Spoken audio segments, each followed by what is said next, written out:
great council chamber hung in the void like a jewel carved from starlight. 47 species had gathered here, their representatives seated in ascending tiers that spiraled upward into darkness. The architecture was deliberate. Every being We stand could at the see precipice every of a new other, and era. no voice went Our unheard. worlds are aligning for a Ambassador shared Veyron destiny. of the Altari Federation stood at the The central advanced scouts podium. have reported At in. 62 We move at standard dawn. years, his Understood, my blue-gray troops skin will be had ready. begun to show Good. the fine webbing of age around his eyes, those deep-set orbs that had witnessed 3 decades of diplomatic service. His people were known throughout the galaxy as patient listeners, careful observers. They did not raise alarms lightly. Today his hands trembled. Fellow representatives, Veyron began, his voice carrying through the translation matrix that hummed in the walls. I come before you with urgent news. 6 months ago, our exploration vessel made contact with a new species on the outer rim. They call themselves humans. Their world is Earth. A murmur rippled through the assembled delegates. New species were rare enough to be exciting. The galaxy was vast, but intelligence was precious and scattered. I have studied their world, Veyron continued. I have walked their cities. I have spoken with their leaders. He paused, choosing his next words with the care of a surgeon selecting a blade. And I have reviewed their history. Something in his tone made the chamber fall silent. For 5,000 years, Veyron said quietly, these beings have known continuous warfare. The silence broke, confused chittering from the insectoid delegates, low rumbles from the crystalline observers. One voice cut through the noise like a blade through silk. Warfare is the crucible of evolution, Ambassador. General Draxon of the Draconis Empire rose from his seat. At 42, he was young for a general, but his red scales bore the scars of 12 victorious campaigns. His yellow eyes fixed on Veyron with the intensity of a predator assessing prey. Every species climbs to intelligence through conflict. What makes these humans noteworthy? Veyron met the general's gaze. The duration, General Draxon. Not centuries of war followed by peace. Not cycles of conflict and cooperation. 5,000 unbroken years. There has not been a single decade, not one, where their entire world knew complete peace. Draxon's scaled lips pulled back, showing teeth. Not quite a smile. Something between amusement and contempt. Then they are primitives who never learned the lessons of strength. Chaos mistaken for civilization. No, Veyron's voice hardened. They have learned every lesson of strength. That is what terrifies me. He activated the holographic projector. Images bloomed above the podium, a blue-green world achingly beautiful wrapped in swirls of white cloud. Continents and oceans that could have been any of 100 inhabited worlds. This is Earth, Veyron said. Population 8 billion. They achieved faster than light capability only 1 generation ago, exactly 217 years ago to be precise. By all standard metrics, they should be a young civilization taking its first uncertain steps into the greater galaxy. The image shifted. Now it showed human cities, towers of glass and steel, reaching toward the sky, rivers of light, flowing along paved roads, the geometric precision of planned settlements stretching from horizon to horizon. They welcomed us, Veyron said. They were curious, eager to learn. For 6 months, my team studied their culture while they studied ours. We followed standard first contact protocols. We offered knowledge, we received their history in return. Another image. An ancient battlefield, thousands of warriors frozen in mid-clash bronze weapons, glinting in reconstructed sunlight. They keep perfect records, Veyron said. Museums dedicated to the study of warfare. Academies where the young learn the science of conflict as we might teach mathematics or music. They have written millions of volumes analyzing every battle they have ever fought. They create simulations of wars that never happen just to explore theoretical strategies. The hologram shifted again. Medieval knights in full plate armor. Then soldiers in trenches, faces hollow with exhaustion. Then the stark geometry of modern military vehicles. They have weaponized everything, Veyron said, his voice dropping to something close to a whisper. Sound waves, disease, light itself. They have created poisons that can kill millions, plagues that can sterilize continents, and bombs. The image changed. A mushroom cloud bloomed in perfect, terrible silence that can split atoms and turn cities to ash in microseconds. The chamber was utterly still now. Even Draxon had stopped smiling. Despite possessing weapons that could render their own world uninhabitable, Veyron continued, they choose restraint. This is not because they lack the will to use such weapons. Their history shows they have used them. They are not pacifists. They are not naive. They are calculating strategic minds who understand the mathematics of destruction better than any species I have encountered. Veron's hands gripped the podium. When I asked their military commanders what would happen if someone attacked Earth, do you know what they said? The silence stretched. They smiled, Veron said, and they told me they would not merely defend themselves. They would dismantle their attacker's civilization piece by piece until nothing remained but regret and ashes. He looked directly at Draxon. They smiled when they said this, as if discussing the weather, as if war were simply another task to be executed with professional competence. Draxon stood fully now, his massive frame catching the light. You ask us to fear primitives because they speak brave words. The Draconis Empire has conquered 50 star systems, Ambassador. We have defeated species with technology centuries beyond these humans. Our military doctrine has been refined over 800 years of continuous success. He gestured dismissively at the hologram. We see impressive cities and frightening weapons, but these are the tools of children compared to what we command. General, please. You speak of their museums and their studies. Draxon continued, his voice rising.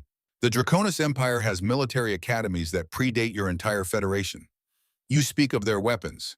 We have plasma lances that can boil oceans. You speak of their restraint.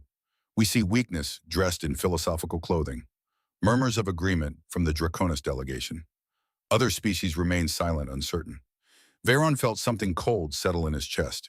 He had seen this before, the arrogance of the powerful when confronted with uncomfortable truths. But never had the stakes seemed so high. I am not asking you to fear them, Veron said carefully. I am asking you to understand them. There is a difference between primitive case and sophisticated calculation. The humans are not children playing with weapons they don't understand. They are enough. Emperor Malakor's voice silenced the chamber like a door slamming shut. The ancient ruler rose slowly from his throne seat, his dark red scales bearing the patchwork scars of 3 centuries. The Altari have always been cautious to the point of cowardice. It is your nature. We do not fault you for it. Veron stiffened but said nothing. However, Malakor continued, his yellow eyes sweeping the chamber. The Draconis Empire did not achieve dominance through caution. We achieved it through strength, decisiveness, and the willingness to seize opportunity when it presents itself. He looked at the hologram of Earth still rotating slowly above the podium. A young species on the outer rim, rich in resources with no allies and no defensive pacts. This is not a threat, Ambassador Veron. This is fortune smiling upon those bold enough to act. Your Excellency, I strongly advise. Your advice is noted and dismissed. Malakor's tone allowed no argument. General Draxon, you will assemble a conquest fleet. 300 vessels should suffice. Treat this as a standard annexation protocol. Draxon's scales seemed to gleam brighter. It will be done, Your Excellency. 2 weeks for occupation, perhaps 3, if they choose to hide among their asteroid colonies. See that it is swift, Malakor said. The Council will appreciate a demonstration of Draconis efficiency. Veron felt the moment slipping away like sand through his fingers. Your Excellency, please. You don't understand what we understand, Ambassador, is that you have spent too long among these humans. Perhaps they have charmed you with their museums and their smiling generals. But charm is not armor. Words are not shields. When our fleet arrives, they will learn the difference between studying warfare and experiencing it. The Emperor sat back down, the gesture a dismissal more final than any words. Veron stood at the podium looking up at the tiered seats where 47 species watched in silence. Some faces showed concern. Others showed calculation. Most showed nothing at all, the careful neutrality of those who had learned not to interfere in Draconis affairs. He deactivated the hologram and walked slowly back to his seat. As he moved through the shadows between the lights, his aide Liara fell into step beside him. She was young for an Altari, barely 30, with the sharp eyes of someone who had learned early that the galaxy was not kind to the careless. They won't listen, she whispered. No, Veron agreed. They won't. Then what do we do? Veron was silent for a long moment. Then we document everything, and we pray we're wrong about what comes next. But even as he said it, Veron knew they weren't wrong. He remembered the human general's smile, the calm certainty in the man's eyes, the feeling of standing in the presence of someone who had spent a lifetime studying the one thing they hoped never to use. The council session ended. Delegates dispersed to their respective quarters or transport vessels. The great chamber emptied its lights, dimming to the low glow of standby mode. In the Draconis section, General Draxon stood before a holographic star map with his senior officers. The Sol system, humanity's home, glowed at the edge of explored space, isolated and alone. A single star system, one of his commanders observed. Population concentrated on one world. Minimal orbital infrastructure. This will be the easiest annexation we've conducted in years. Draxon nodded, but something nagged at him. Some small detail his mind couldn't quite grasp. He thought back to Veyron's presentation. The trembling hands, the genuine fear in the old diplomat's voice. The Altari were cautious, yes, overly so by Draconis standards, but they were also observant. 3 decades of diplomatic service had taught Veyron to read civilizations the way scholars read texts. If he saw danger where Draxon saw opportunity, double the standard reconnaissance protocols, Draxon ordered. I want complete tactical intelligence before we engage. Planetary defenses, fleet composition, everything. His officers looked surprised but didn't question. Draxon had earned his rank through victories, not through recklessness. 2 weeks for occupation, you said, one of them asked. Draxon studied the star map, watching Earth rotate in its lonely corner of space. Yes, he said, 2 weeks, maybe 3. But even as he spoke, that nagging feeling persisted, like standing on the edge of something vast and dark, unable to see the bottom. The memory came to Veyron in the quiet of his quarters, 6 months old, but sharp as broken glass. He stood on a balcony overlooking a human city called New York. General Aldrich Thorne stood beside him, a human male in his middle 50s, hair gone silver gray, but body still carrying the compact strength of a lifetime soldier. They had been discussing human military history, and Veyron had asked the question that would haunt him. General Thorne, if your world were attacked, how would you respond? Thorne had been quiet for a long moment, looking out over the city where millions of humans went about their lives in the golden light of late afternoon. When he finally spoke, his voice carried the weight of absolute certainty. We would do what we've always done, Ambassador, or we would win. But how? Veyron had pressed. You are one world. Your attackers might have hundreds. You have barely achieved FTL capability. They might have technology centuries more advanced. How do you plan to win against impossible odds? Thorne had smiled then. Not a happy smile, not cruel either. Something else. Something that made Veyron's skin prickle with instinctive unease. We wouldn't fight to win, Ambassador. We'd fight to teach. Teach what? That there are things in the universe more dangerous than advanced weapons or superior numbers. Thorne turned to face him directly.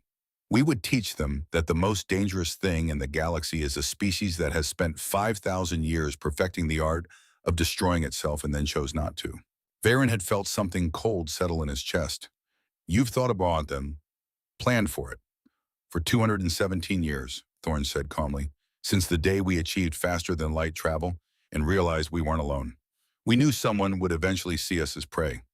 We've been preparing for that day. 217 years of preparation for a war that hasn't happened.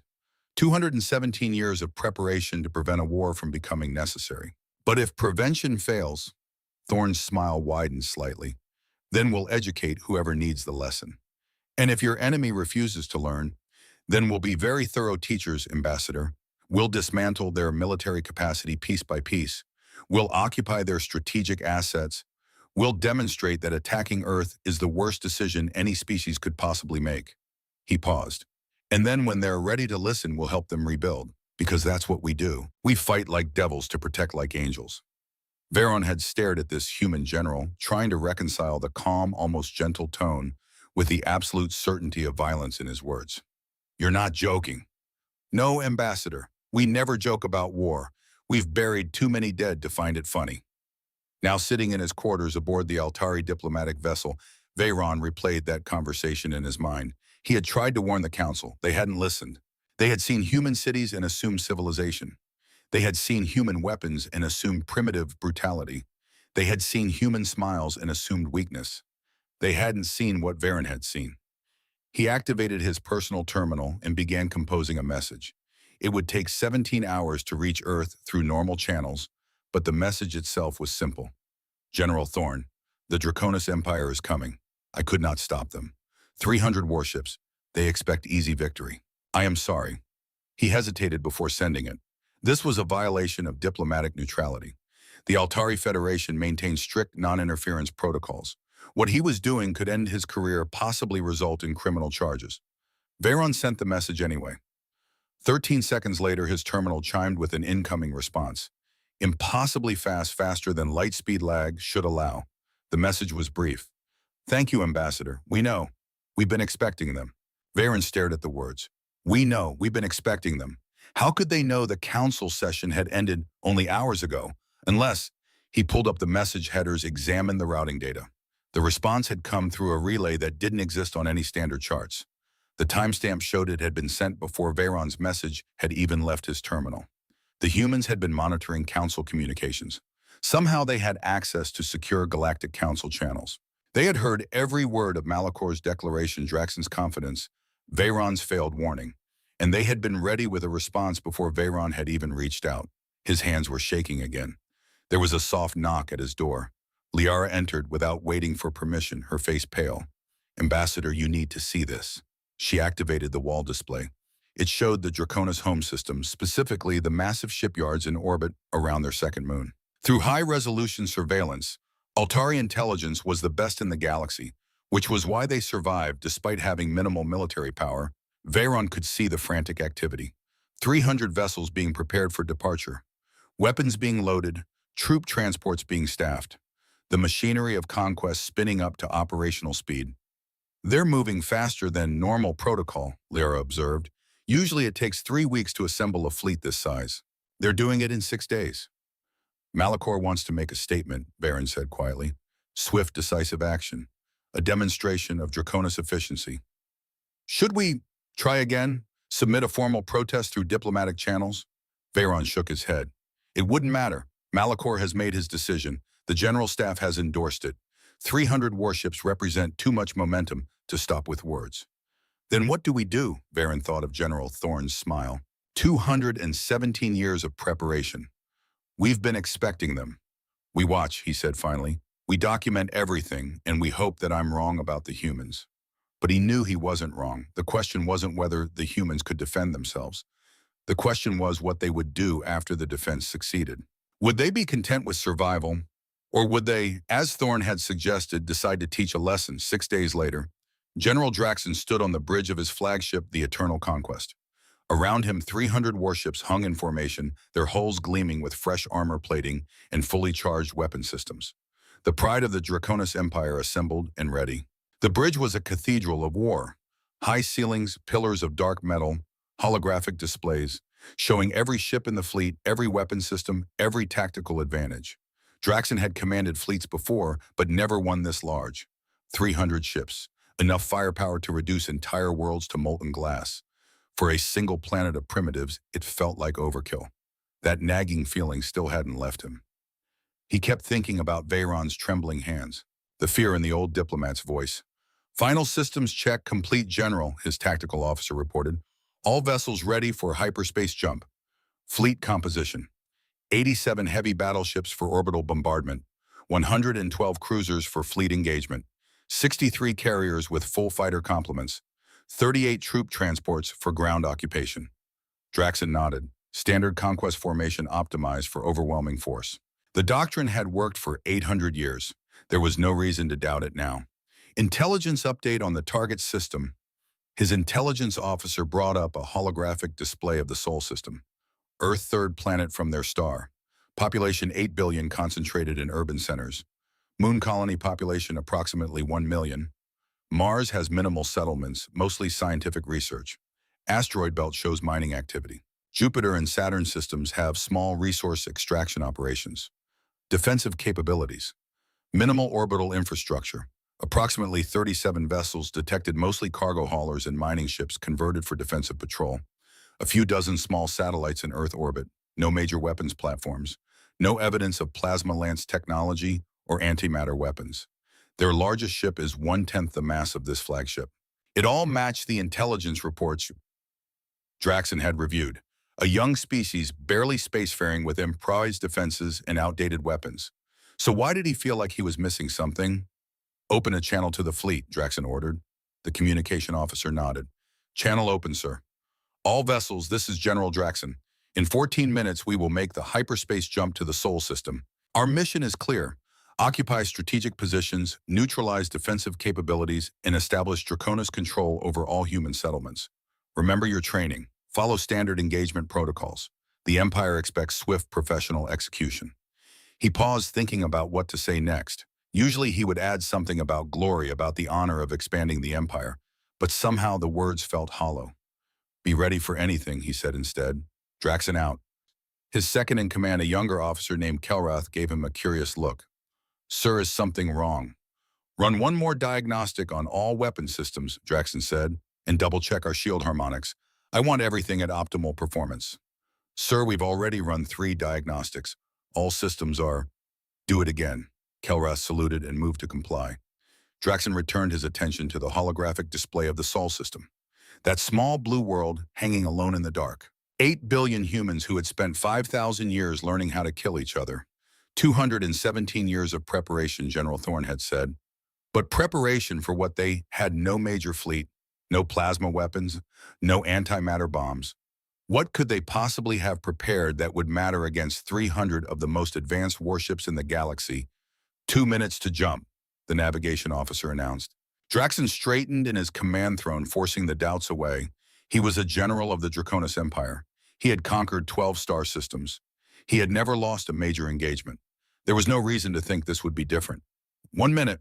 The bridge crew worked in synchronized silence, each officer focused on their station. The holographic displays showed perfect formation across all 300 ships. Every system green, every weapon charged, every shield at maximum strength. 30 seconds. Draxon's claws gripped the armrests of his throne. Not from fear, just anticipation. The moment before battle always felt like this. The tension before release. The calm before the storm. 10 seconds. 9. 8. Somewhere in the back of his mind, Varen's voice echoed. They smiled when they talked about war. 3, 2, 1. Jump. Space twisted. The stars stretched into lines of light. And 300 warships vanished from Draconis space, hurtling through the folded dimensions toward a small blue world that had been preparing for this moment for 217 years. Aboard the Altari diplomatic vessel, Veyron stood before the observation window. He had positioned his ship at a monitoring station on the edge of neutral space, close enough to receive sensor data from the Sol system, but far enough to avoid being drawn into whatever was about to happen. Liara stood beside him, her young face tense with worry. They've jumped. Entire fleet. The Sol system should detect them in approximately 8 minutes. Veyron said nothing. He was remembering another moment from his time on Earth, a visit to one of their military museums. An old human soldier, a veteran of something called the Second World War, had been serving as a guide. Veyron had asked him what the key to victory was. The old soldier had smiled, that same strange smile Veyron had seen on General Thorne's face. Preparation, son. The war isn't won on the battlefield. It's won in the years before the first shot is fired. By the time the enemy realizes they're in a fight, you've already decided how it ends. How long until we receive sensor data from the battle? Veyron asked quietly. 18 minutes for the first reports. Full telemetry will take longer depending on... It won't take long, Veyron interrupted. The battle will be decided quickly, one way or another. Lara glanced at him. You really think the humans can win against 300 warships? I think, Veyron said slowly, that the humans have been preparing for this exact scenario for longer than you've been alive. I think they've studied Draconis tactics, analyzed Draconis weaknesses, and planned their response with the same methodical precision they apply to everything else. He turned to face her. The question isn't whether they can win. The question is what winning means to them. I don't understand. They could destroy the fleet. They have the capability, I'm certain of that now. But destruction isn't the point. Thorne said they would teach, not conquer. Veyron's expression darkened. The Draconis Empire is about to receive an education, and I suspect it will be very, very thorough. The sensor console chimed, initial contact data from the Sol system. Liara moved to check it, then froze. Ambassador, the human ships are moving into formation. 37 vessels, just as intelligence reported. But they're not evacuating. They're not hiding in the asteroid belt. They're moving to intercept, Veyron finished, because they've been expecting this. They've been ready. He looked out at the stars, thinking about General Thorne's calm certainty, about the museums full of weapons and strategy, about 5,000 years of continuous warfare distilled into doctrine and discipline. The Draconis Empire was about to learn why you don't attack a species that has spent millennia perfecting the art of war. And Veyron suspected that when the lesson was over, the galaxy would never look at humanity the same way again. The first sensor reports began streaming in. The battle was about to begin. The Draconis fleet materialized at the edge of the Sol system like a swarm of metal predators. 300 warships, their hulls dark against the starfield weapon ports already glowing with accumulated charge. The formation was perfect textbook Draconis doctrine refined over 8 centuries of conquest. General Draxon stood on the bridge of the eternal conquest, watching the tactical displays populate with data. The third planet Earth hung in the distance, a blue marble wrapped in white clouds. Beautiful, fragile-looking, utterly alone.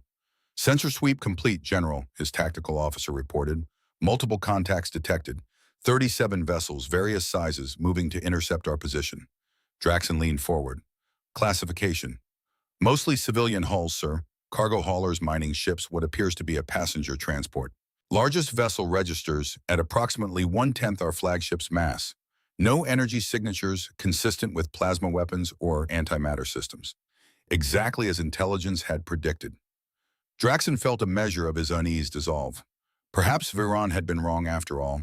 Perhaps the humans were simply another species that talked a better fight than they could deliver. Deploy fleet to standard attack formation, Draxon ordered. Battleships forward, carriers to flanks, troop transports to rear. Prepare for orbital bombardment on my command. The massive vessels began moving into position with the coordinated precision of a military machine that had executed this maneuver hundreds of times. Forward elements advanced. Fighter wings launched from carrier bays swarming like angry insects around their motherships. And the human fleet kept coming. 37 ships against 300. The mathematics were absurd. Open a channel, Draxon said. Let's offer them one chance to surrender. The communication officer worked his controls. Channel open, sir. Broadcasting on all frequencies. Draxon's voice, amplified by Draconis military protocols, echoed across the void. Attention, human vessels. This is General Draxon of the Draconis Empire. You are outmatched and outgunned. Surrender immediately, and I promise your deaths will be swift and painless. Resist and you condemn your entire world to bombardment. You have 1 minute to respond. Silence. Then a new voice, calm and measured with the slight roughness of age. General Draxon, this is General Thorne of Earth Defense Command. You have entered our territory without authorization and with clear hostile intent. You now have 10 minutes to reverse course and leave the system. After that deadline, we will be forced to defend ourselves. Draxon couldn't help it. He laughed. His bridge crew joined in the sound, harsh and mocking. General Thorne, I appreciate your courage, but you must understand basic mathematics. I command 300 warships. You have 37 cargo vessels. This isn't a negotiation, it's an extinction event. 9 minutes, 30 seconds, Thorne replied. His voice hadn't changed. No anger, no fear, just the flat certainty of someone reading coordinates from a star chart. You dare threaten the Draconis Empire? The channel cut off. The human ships continued their approach, still in that strange flowing formation, still moving as if they knew exactly what they were doing. Draxon felt his amusement curdling into anger. Target their flagship. One shot from our main plasma lance. Show them the futility of resistance. Firing main cannon, the weapons officer confirmed. A brilliant lance of coherent plasma erupted from the eternal conquest. The beam was powerful enough to boil oceans to crack continental shelves. It crossed the distance between the fleets in a fraction of a second and struck the lead human vessel dead center. The ship's hull glowed white-hot. Energy discharge bloomed across its surface like a flower of pure light. Then the light faded. The human ship was still there, still advancing, not even slowing down. How is that possible? Draxon stared at the tactical display. Direct hit. No vessel should survive that. Unknown, sir. The weapons officer replied, panic creeping into his tone. Energy dispersal pattern suggests absorption redirection. I've never seen anything like it. Fire again. All forward batteries. Multiple plasma lances, now a storm of deadly energy converging on the human fleet. And again the ships absorbed the hits. Their hulls glowed like small suns, then cooled, and they kept coming. Sir, the human vessels are accelerating. They're moving into attack formation. Draxon watched the tactical display update in real time. The 37 human ships were spreading out their formation, becoming three-dimensional in a way that made no sense according to standard naval doctrine. They were positioning themselves at angles that shouldn't work, creating firing solutions that seemed impossible. All ships open fire, Draxon commanded. Destroy them. 300 Draconis warships unleashed everything they had. The space between the fleets became a hell of coherent energy particle beams and plasma torpedoes. Enough firepower to sterilize a dozen worlds. The human ships danced through it. They moved like nothing Draxon had ever seen. Precision turns that should have torn the ships apart from G-forces. acceleration curves that defied conventional physics. It was as if they knew where each shot would be before it was fired, sliding through gaps in the barrage that shouldn't exist. And then the humans fired back.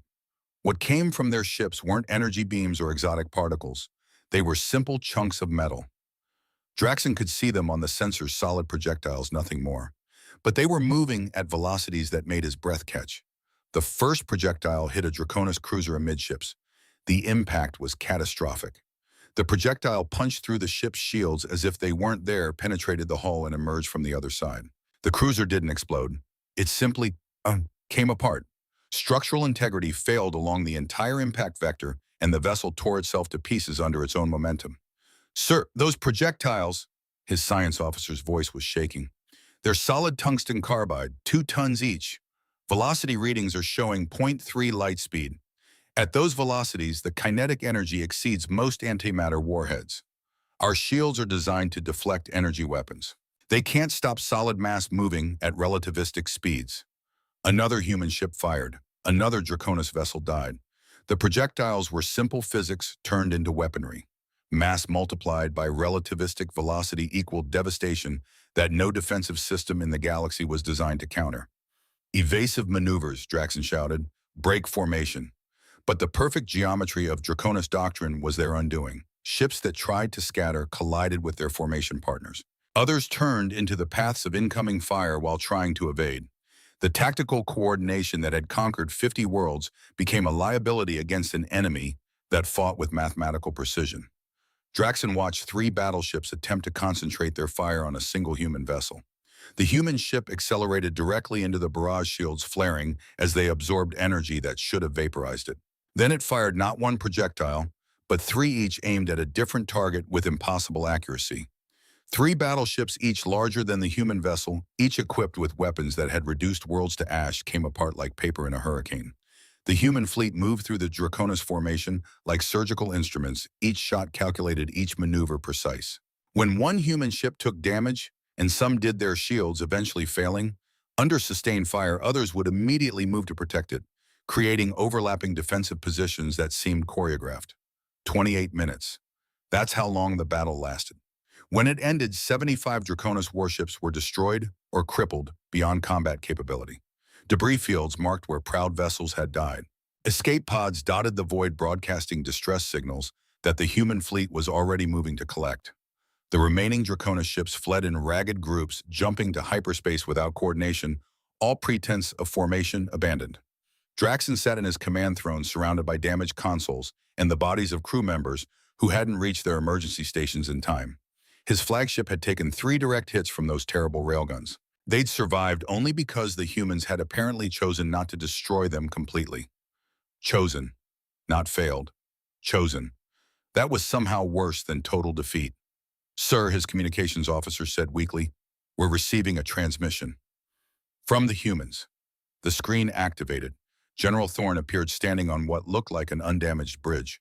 Behind him, crew members worked calmly at their stations, as if they'd just completed a routine exercise rather than annihilated a quarter of the most powerful fleet in the galaxy. "General Draxon," Thorne said, "you had your chance to leave peacefully. Tell your Emperor that if he wants Earth, he'll have to come himself. We'll be waiting." The screen went dark. Draxon looked at the tactical displays showing his broken fleet, looked at the casualty reports that seemed unreal, looked at the human vessels already beginning recovery operations to rescue Draconis survivors from disabled ships. They were saving his people. After destroying his fleet, they were saving the survivors. He didn't understand these humans at all. "Set course for home," he said quietly. "Maximum speed." "Sir, we should regroup the remaining fleet." "There is no fleet. Set course for home." As the Eternal Conquest limped toward the hyperspace jump point, Draxon couldn't stop thinking about one detail. In the heat of battle, he had given orders that saved dozens of ships, tactical decisions that had seemed to come from nowhere.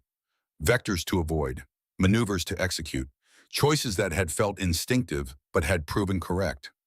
Almost as if some part of him had known what the humans would do. Almost as if he'd been trained to fight this exact battle. But that was impossible. Wasn't it? The Altari monitoring station received the battle data in waves. Veyron watched the sensor recordings in silence, his hands gripping the console edge until his knuckles went pale blue. 75 ships, Lyra whispered beside him, in less than half an hour. And the humans didn't lose a single vessel, Varen added. Some damaged, none destroyed. He pulled up the tactical analysis studying the human movement patterns. Look at their coordination. Every ship knew exactly where every other ship would be. No communication lag, no hesitation. That's not possible with organic crews. Artificial intelligence has to be. Computer systems coordinating tactics faster than any organic mind could process. Varen zoomed in on one sequence where three human ships had executed a pincer maneuver that seemed to violate physics. But the AI is just a tool. Someone programmed those tactics. Someone wargamed every possible Draconis response and prepared counters. He opened the human public databases he'd been given access to, started searching. Within minutes, he found what he was looking for. A military simulation dated 42 years ago. Scenario: Draconis invasion of Sol system. Fleet composition: 300 vessels. Expected Draconis tactics based on analysis of their last 87 campaigns. The simulation's outcome matched what Varen had just witnessed with 93% accuracy. 42 years ago, the humans had already wargamed this exact battle. They had predicted what Draxon would do, where his ships would deploy, what vulnerabilities he would expose. And they had prepared their response accordingly. They weren't defending, Varen said quietly. They were executing a plan they have had ready for decades. He dove deeper into the archives, found more simulations, more tactical analyses, documents going back generations, each one building on the last, each one refining the strategy for defending Earth against hostile contact. Then he found the folder that made his hands start trembling again. Strategic Defense Initiative, Complete Archives, Year 1 to Year 217. Year 1 from 217 years ago. When humans had first achieved faster-than-light travel, he opened the earliest files with shaking fingers. Year 1 month, 1 day, one first successful FTL test. Crew reports space is vast but not empty. We detected 17 distinct energy signatures consistent with advanced civilizations within 50 light years of Earth. Recommendation: assume first contact is inevitable. Assume first contact may be hostile. Begin defensive preparations immediately. Varen kept reading. Year 1 month 3, Project Patience initiated. Long-term strategic planning for defense of Earth against hostile alien contact. Timeline indefinite. Commitment generational. Year 5, first successful test of electromagnetic mass acceleration system. Proof of concept: solid projectiles can be accelerated to significant fractions of light speed using staged magnetic coils. Advantages over energy weapons. No power bloom signature. Before firing, shields optimized for energy cannot stop. Kinetic mass projectiles cannot be jammed or deflected by conventional countermeasures. Year 12, intelligence gathering protocols established. Begin systematic monitoring of nearby civilizations. Priority: identify potential threats and study their military capabilities. Varen's heart was racing now. He jumped ahead in the timeline. Year 89, Draconis Empire identified as primary potential threat based on expansion patterns, military culture, and proximity to Earth. Begin detailed analysis of Draconis tactics and technology. Objective: prepare specific counters to Draconis doctrine. Year 89. 128 years ago, humans had identified the Draconis as their most likely enemy, and they had started preparing specifically for that threat. He kept reading, watching the project evolve over generations. Year 143, comprehensive analysis of Draconis military doctrine completed. Key weakness identified: over-reliance on standard formations. Draconis tactics are sophisticated but predictable. 800 years of success has created doctrinal rigidity. Recommendation: exploit predictability through superior intelligence and tactical flexibility. Year 178, full defensive network operational. Railgun platforms disguised as asteroids in belt. Earth, Mars, and Luna integrated into unified command structure. AI tactical coordination systems online. Fleet composition optimized for Draconis counters. Ready state achieved. Year 178. 39 years ago, the humans had achieved ready state. They had been waiting prepared for nearly 4 decades for someone to attack. But there was more. Varen kept reading, looking for something he sensed was there but couldn't quite identify. And then he found it. Year 1, Appendix 7, Project Insight, Long-Term Intelligence Operations. Approved for implementation: generational infiltration protocol. Objective: embed human operatives in potential hostile civilizations. Method: genetic modification to create agents indistinguishable from target species. Timeline: multi-generational. First volunteer Lieutenant Jonas Keswick. Veyron stopped breathing. Generational infiltration. Genetic modification. Multi-generational timeline. He pulled up the file on Lieutenant Keswick, human male age 24 at time of volunteering, military intelligence specialist, underwent extensive genetic modification in year 3 of the project. The file included a photograph, strong features, dark hair, determined expression, and a note, subject successfully integrated into Draconis culture in year 7. First generation mission, establish cover identity and begin family line. Subsequent generations will carry modified genetic markers designed to enhance strategic thinking and create subconscious tactical advantages. Generations 3 to 5 expected to reach senior military positions. Activation protocols embedded in genetic code dormant until required. Veyron felt cold spreading through his chest. Generation 3 to 5 expected to reach senior military positions. He pulled up current Draconis military rosters, cross-referencing against timeline projections. Calculated generation gaps based on the Draconis reproductive cycles. 5th generation from Keswick would be approximately 42 years old. Currently serving in... No, it couldn't be. But as Veyron pulled up genetic databases that Altari intelligence had compiled on Draconis military leadership, comparing them against the markers described in Keswick's file, the evidence became irrefutable. General Draxon, 42 years old, brilliant tactical mind, rose to prominence faster than any Draconis general in history, known for instinctive, strategic decisions that seemed to come from nowhere. Genetic markers showing deep-level modifications consistent with human engineering from 2 centuries ago. Draxon was Keswick's great-great-grandson. The humans had embedded a sleeper agent in the Draconis military 5 generations ago, an agent who didn't even know he was an agent, who had lived his entire life as Draconis, believing himself to be Draconis, serving the Empire loyally, all while carrying genetic programming that would subtly influence his tactical thinking, make him more likely to favor certain strategies, create instinctive recognition of human tactical patterns. Ambassador, Liara's voice seemed to come from very far away. You've gone completely still. What did you find? Veyron couldn't speak. He just stared at the screen at the evidence of a plan so patient, so thorough, that it defied comprehension. 217 years ago, a human volunteer had allowed himself to be genetically modified, had infiltrated Draconis society, had started a family line that would last 5 generations. Jonas Keswick had died never knowing if his mission would succeed. His children, grandchildren, great-grandchildren had lived and died carrying the genetic modifications gradually rising through Draconis ranks, until General Draxon, brilliant, ambitious, unknowingly engineered, had reached a position where he would inevitably be chosen to lead the invasion of Earth. And when that invasion came, his modified genetics would give him just enough tactical insight to save some ships, make some correct decisions, survive when others didn't, not to help humans win. They didn't need help winning, but to survive, to live through the defeat, to be there for whatever came next. Oh, Veyron breathed. Oh, this is so much worse than I thought. What is it? The humans. Veyron turned to face Liara, and he knew his expression must be terrifying because she took a step back. They didn't just prepare to defend themselves. They prepared to teach, and they've been preparing that lesson for 217 years. He pulled up the Draconis military deployment. Emperor Malachor would never accept this defeat. He would mobilize the entire fleet, 800 ships, everything the Empire possessed. And the humans knew that. They had wargamed that scenario too. Veyron was certain of it. We need to get to Earth, he said suddenly. Right now, we need to see what happens next. But the Draconis are going to mobilize everything they have and attack again. And when they do, the humans are going to reveal just how patient they've really been. Veyron was already moving toward the helm. Set course for Sol system, maximum speed. I need to witness this. Witness what? The end of the Draconis Empire and the beginning of something the galaxy has never seen before.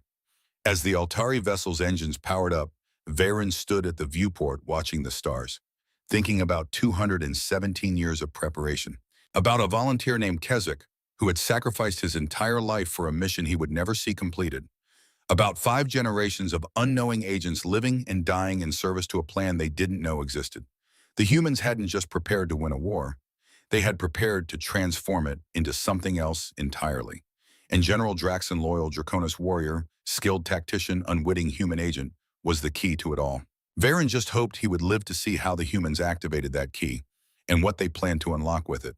The wreckage of General Draxon's fleet limped back to the Draconus homeworld like wounded predators slinking back to their den. Of the 300 ships that had departed with such confidence 6 days ago, only 225 returned. The rest were debris fields orbiting Earth's sun monuments to miscalculation.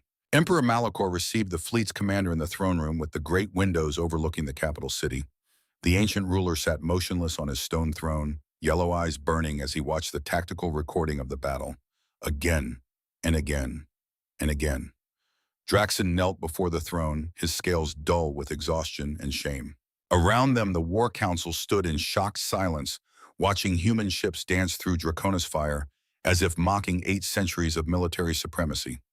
"Explain," Malachor said. His voice was quiet. That was worse than shouting. "Your Excellency, the humans possessed weapons we did not anticipate. Solid projectiles accelerated to relativistic velocities. Our shields designed to deflect energy weapons were useless against kinetic mass. By the time we understood what we faced, we had already lost tactical cohesion. You retreated." "Yes, Your Excellency, to preserve the remaining fleet for..." "You retreated from primitives flying cargo ships." Malachor's claws scraped against the stone armrest. "In 800 years, the Draconis Empire has never retreated from battle. The humans are not primitives, Your Excellency. Their technology may be different, but their tactical sophistication is..." Draxon struggled for words. "They fought as if they knew our every move before we made it. Their coordination was flawless. Their weapons specifically designed to counter our defenses. This wasn't a battle. This was an execution they had planned for decades." Malachor stood slowly, his massive frame casting shadows across the chamber. "Then we will give them a real battle. Mobilize everything, every ship, every warrior. The entire might of the Draconis Empire will descend on Earth. We will show them what 800 years of military supremacy means." "Your Excellency," one of the senior admirals ventured carefully, "perhaps we should study their tactics first. Understand their weapons. Develop counter-strategies before..." "No." The word cracked like a whip. "The humans have humiliated us. That humiliation ends now. We will crush them with numbers they cannot match. Overwhelm their defenses with sheer firepower. Turn their world to ash." Malachor looked at Draxon. "You will lead the fleet again, General. Redeem yourself, or die trying." Draxon stood saluted. "It will be done, Your Excellency." But as he left the throne room to begin the impossible task of assembling a fleet twice the size of the one just destroyed, that strange feeling persisted. The instincts that had saved dozens of ships during the battle, the tactical insights that seemed to come from nowhere. In his private quarters, Draxon pulled up the battle recordings, watched his own decisions, the moments where he'd ordered ships to avoid certain vectors, the maneuvers that had felt right despite contradicting standard doctrine. He had saved lives, but how had he known which orders to give? It was as if some part of him understood the humans, recognized their patterns, anticipated their moves. But that was impossible. He'd never encountered humans before, had barely studied their limited intelligence reports. So why did fighting them feel strangely familiar? Aboard the Altari monitoring vessel approaching Earth, Varen sat surrounded by holographic displays showing the evidence he'd compiled.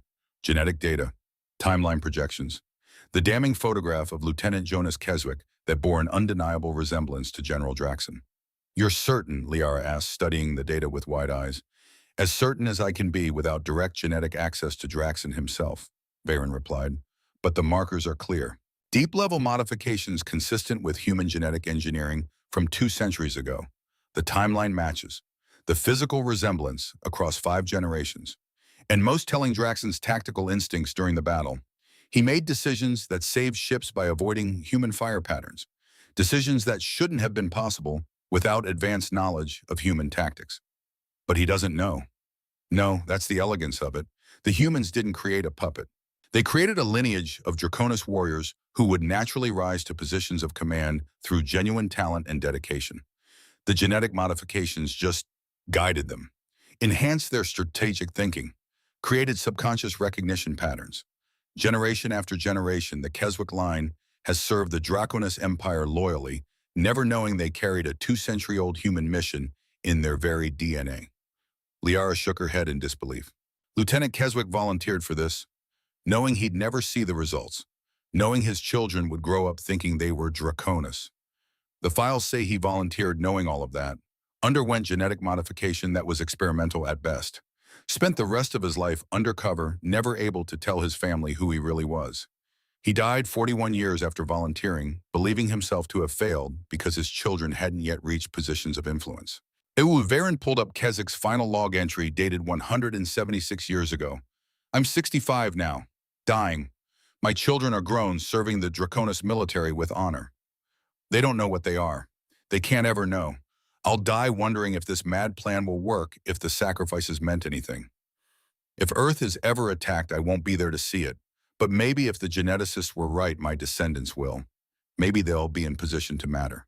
Maybe my death will mean my family line helps protect a world I'll never see again. I volunteered for this. I don't regret it. I just wish I knew if it worked. Lieutenant Jonas Kezik, year 44 of Project Patience. He never knew, Varen said quietly. He died thinking he might have failed, but his son rose to the rank of commander. His grandson became an admiral. His great-grandson led entire campaigns. And now his great-great-grandson is General Draxon, one of the most respected military minds in the Draconis Empire. And the humans have been watching, waiting for the right moment. For 217 years. Can you imagine that kind of patience?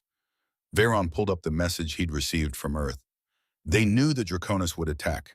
They'd been expecting it for decades. And now, his console chimed. New intelligence from Altari sources within Draconis space. Massive fleet mobilization. 800 vessels. Every ship the Empire possessed. They're coming again, Liara said. Of course they are. Malachor can't accept defeat. The Empire's entire foundation is built on the myth of invincibility. If one primitive species can defeat them, others might rebel. Conquered worlds might see opportunity. He has to restore the Empire's reputation or watch it crumble. But if the humans destroyed 300 ships, what can they do against 800? Varen thought about the files he'd read. Year 178 ready state achieved. 39 years ago, the humans had finished their preparations. What had they built in those 4 decades? I don't know, he said, but I'm certain they've prepared for this scenario too. Let's find out.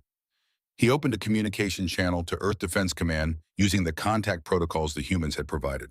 Within seconds, General Thorne's face appeared on the screen. Ambassador Varen, I was hoping you'd reach out. General Thorne, I've been studying the archives you gave me access to. I found something I think you intended me to find. Thorne's expression didn't change, but something in his eyes acknowledged the statement. Project Insight. Lieutenant Jonas Keswick. 5 generations. General Draxon. Varen leaned forward. You've had an agent in the Draconis military for 2 centuries. An agent who doesn't know he's an agent. Not an agent, Thorne corrected gently. A bridge. Draxon is fully Draconis in every way that matters. His personality, his choices, his loyalty, all his own. The genetic modifications just gave him enhanced strategic intuition and created subconscious recognition patterns for human tactics. He's not controlled. He's prepared. Prepared for what? To make a choice. When the time comes. Thorne's expression grew serious. The Draconis are mobilizing their entire fleet. 800 ships. They'll arrive in 6 days. Can you stop that many? We can do whatever is necessary. The question is whether we should. Thorne gestured off screen. You're welcome to observe from Earth orbit, Ambassador. You've been documenting this from the beginning. You should see how it ends. How will it end? That depends on Draxon. And on what he chooses when he learns the truth about himself. The screen went dark, leaving Varen with more questions than answers. 6 days of frantic mobilization. Draxon drove the shipyards, relentlessly assembling the largest fleet in Draconis history. 800 warships, every vessel the Empire possessed. The orbital docks blazed with activity, around the clock, loading weapons, staging troops, preparing for total war. But in the quiet moments, the brief times between meetings, between inspections, between endless tactical planning sessions, Draxon found himself accessing the battle recordings again. There, that moment, he'd ordered 3 squadrons to break left, avoiding what looked like an optimal firing position. At the time, it had felt right, instinctive. But reviewing the footage, he could see that if those squadrons had advanced as standard doctrine demanded, they would have moved directly into a human firing solution that would have destroyed them all. How had he known? He pulled up another sequence, a maneuver he'd ordered that contradicted his own tactical training. It had saved his flagship from a railgun strike that would have crippled them. Again and again, his instincts had overridden his training, and his instincts had been right. It was as if he'd fought this exact battle before, as if his body knew moves his mind didn't understand. Draxon activated his private terminal and began searching through restricted Draconis military databases, historical records, genetic registries, his own family lineage. Father Corvin Draxon, distinguished admiral, died in battle 20 years ago. Grandfather Thakis Draxon, senior strategist, retired with honors. Great-grandfather Marvik Draxon, military intelligence specialist, served with distinction. Great-great-grandfather Keswick Draxon, commander in the fleet, first of the Draxon line to achieve senior rank. Draxon stopped, read that name again. Keswick Draxon. His great-great-grandfather had been named Keswick. Not a traditional Draconis name, actually not a Draconis name at all. He pulled up the full personnel file, found a service photograph. Strong features, dark hair, determined expression. There was something familiar about the face, something that Draxon couldn't quite place. He ran a facial recognition comparison against his own service photograph.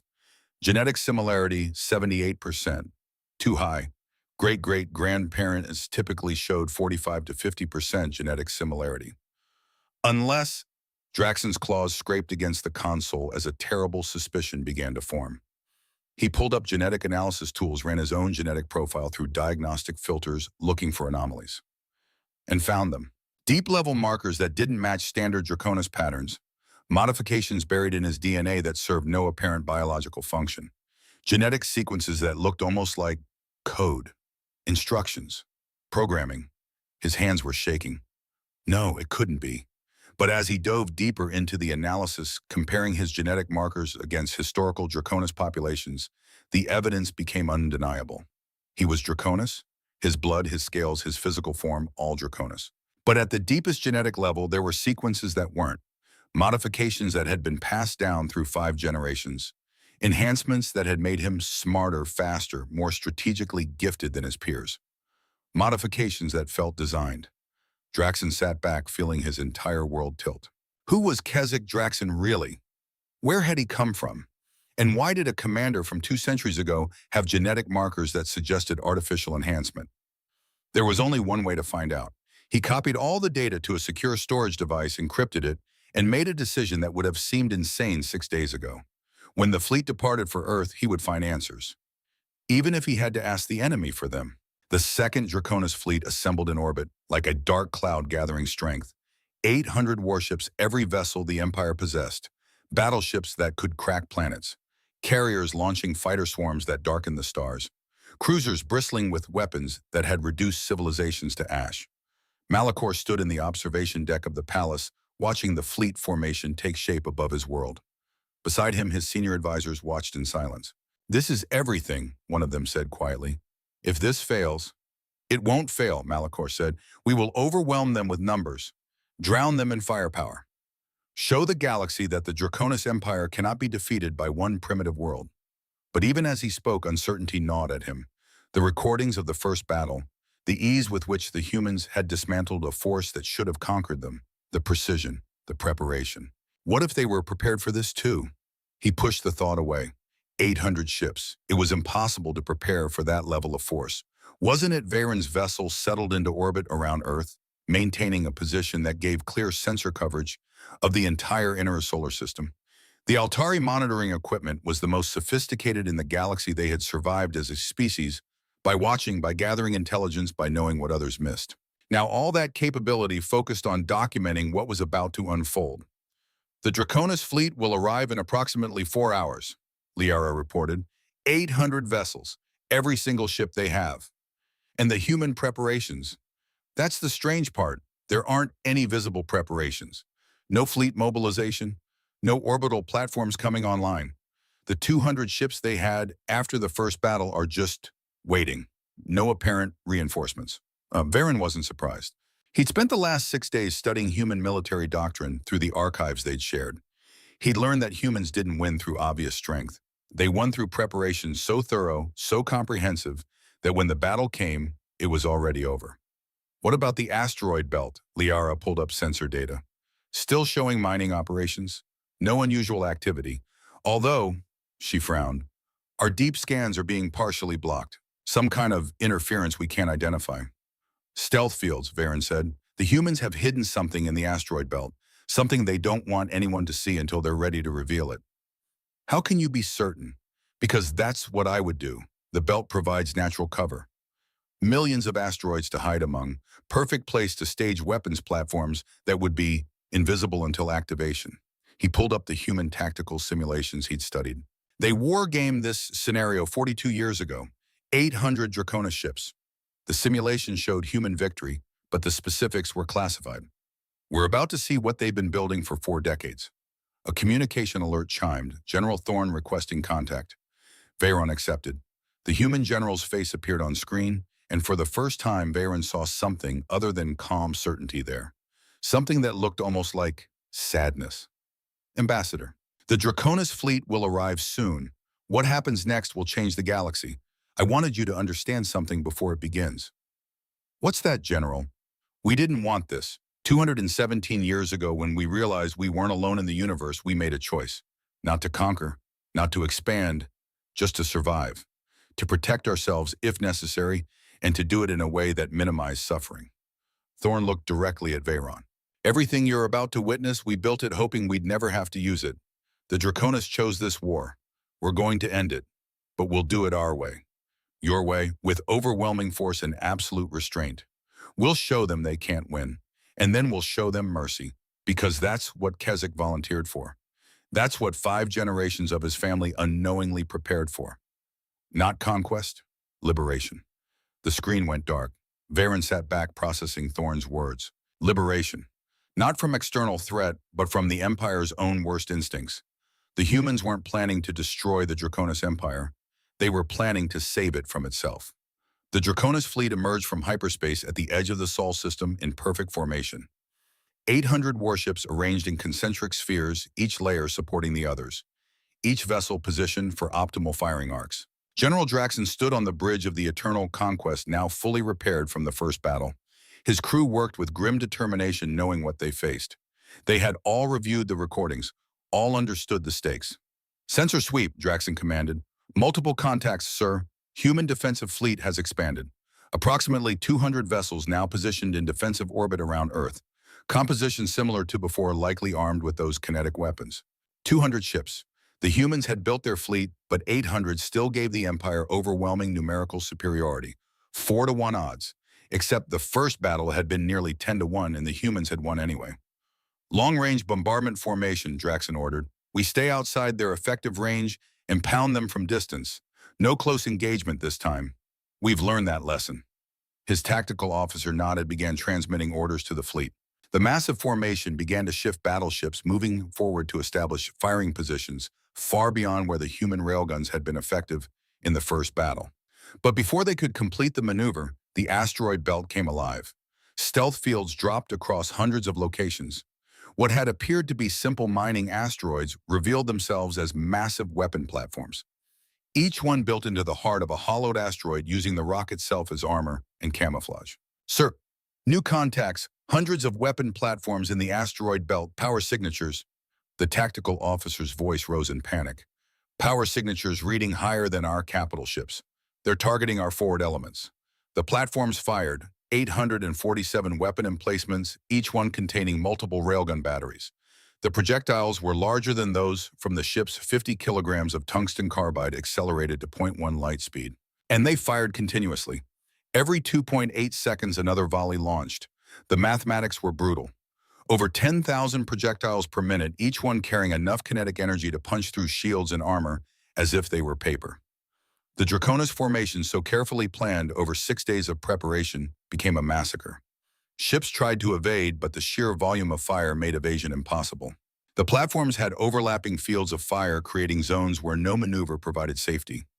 Battleships that had conquered worlds came apart under the hammering impacts. Carriers disintegrated, their fighter wings dying before they could launch. Evasive maneuvers. All ships break, formation, and scatter. Draxon watched his fleet die and felt that strange certainty rising again. His instincts screamed warnings. Not their ships that moved into certain vectors would die. Not that maneuver, it looked safe, but led into a kill zone. He gave orders directing ships away from apparent safety toward what looked like danger. Some captains hesitated, questioning orders that contradicted their training. The ones who obeyed survived. The ones who didn't, didn't. And through it all, Draxon's mind worked with crystalline clarity, seeing patterns in the chaos, understanding the human firing solutions as if he'd designed them himself. Knowing exactly where the gaps in coverage would appear. It was impossible, unless he'd been designed to know. Unless this tactical insight wasn't training, it was programming. Genetic programming that activated when facing human weapon systems. The realization hit him like a physical blow. He wasn't just Draconis. He was something else. Something the humans had created 2 centuries ago. "Sir," his communications officer called, "we're receiving a transmission from the human fleet." "Put it through." General Thorne appeared on screen, standing on an undamaged bridge. Behind him, human crew members worked calmly, efficiently. No panic, no chaos, just professional execution of a plan they'd rehearsed for decades. "General Draxon, you're making good decisions out there, saving ships. Your instincts are serving you well." Draxon felt cold spreading through his chest. "How do you know about my instincts?" "Because we designed them. 217 years ago. Your great-great-grandfather was Lieutenant Jonas Keswick, human. He volunteered for genetic modification and deep cover infiltration. Started a family line that has served the Draconis Empire with honor for 5 generations. You are that line's culmination. You are Draconis by culture and choice, but genetically." Thorne's expression was gentle.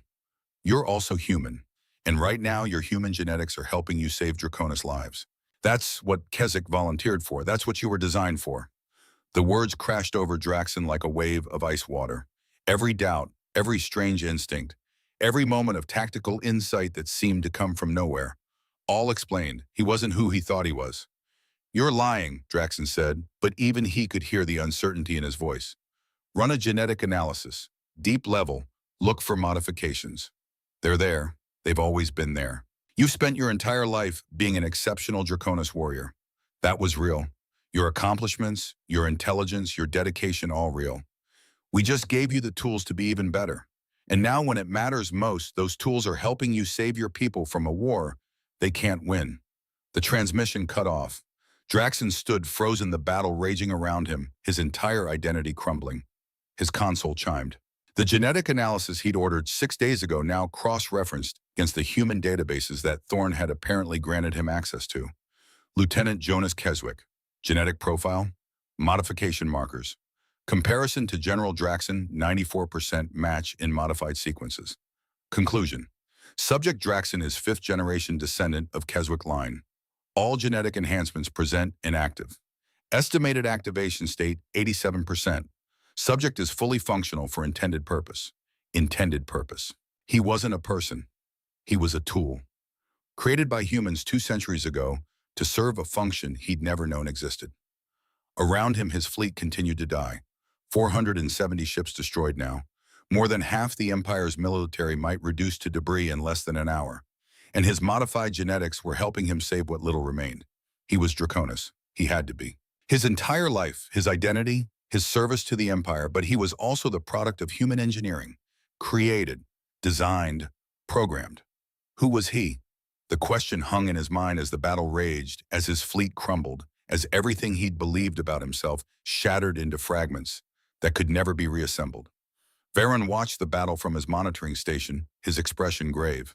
The asteroid weapons platforms had decimated the Draconis fleet with mechanical precision. But what struck him most was watching Draxon's ship. The general was giving orders that saved vessels, directing them away from kill zones that weren't obvious, creating pockets of survival in the chaos. He was fighting against his own fleet's destruction, using knowledge he shouldn't have, using knowledge that had been programmed into his DNA before he was born. "This is what they meant," Varen said quietly. "This is the lesson. Not just that humans can win, but that they've been patient enough to prepare a bridge. Draxon is that bridge. Draconis by choice, human by design. The perfect mediator for whatever comes next." "But he didn't know," Liara said. "His entire life has been a lie." "Has it?" His choices were his own. His loyalty was genuine. His accomplishments were earned. The humans just gave him enhanced capabilities and waited for him to use them. Varen pulled up the genetic data. "This is the most sophisticated long-term strategy I've ever seen. Not control, preparation. They created someone who could understand both sides, who could choose freely, but would have the tools to make that choice matter. On screen, more Draconis ships died. The survivors were fleeing, now jumping to hyperspace in scattered groups. Draxon's flagship was among the last to retreat, still directing survivors towards safe jump coordinates even as it fled. The second battle lasted 38 minutes. When it ended, only 330 Draconis ships survived. The Empire's fleet, 800 vessels, representing 8 centuries of military development, reduced to scattered remnants. And somewhere in that debris field, in the mind of a general who had just discovered he wasn't quite what he believed himself to be, a choice was forming. A choice that would decide not just his fate, but the fate of the entire Draconis Empire. Varen just hoped Draxon would survive long enough to make it.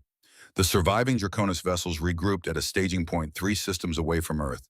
Draxon's flagship hung in space among the wreckage of the Empire's pride, surrounded by ships that had fled in panic.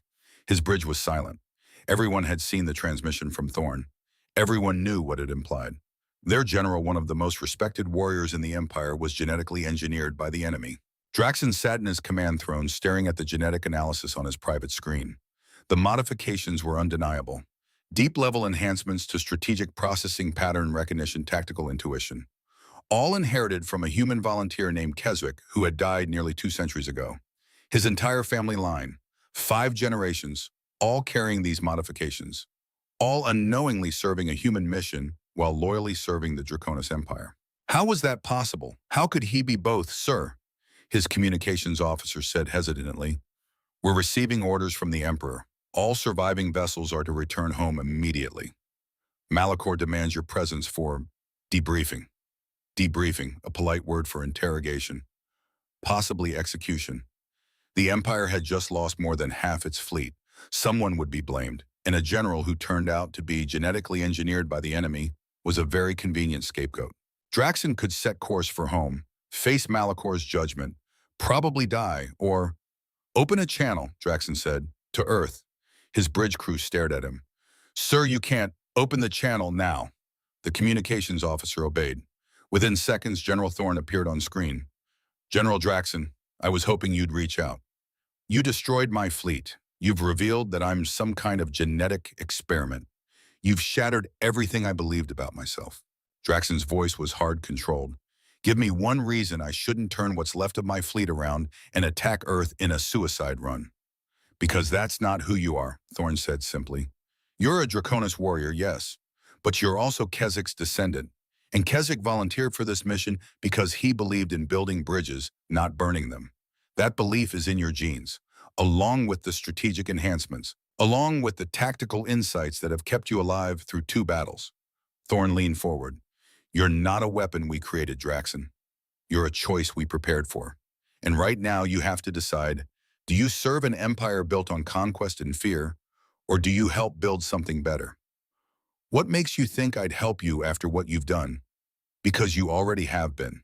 Every ship you saved today was a choice you made. Not because of genetic programming, but because you're a good officer who cares about his crew. Your genetics gave you the tools. You decided how to use them. Draxon was silent for a long moment. Then what do you want from me? We want you to come to Earth, alone.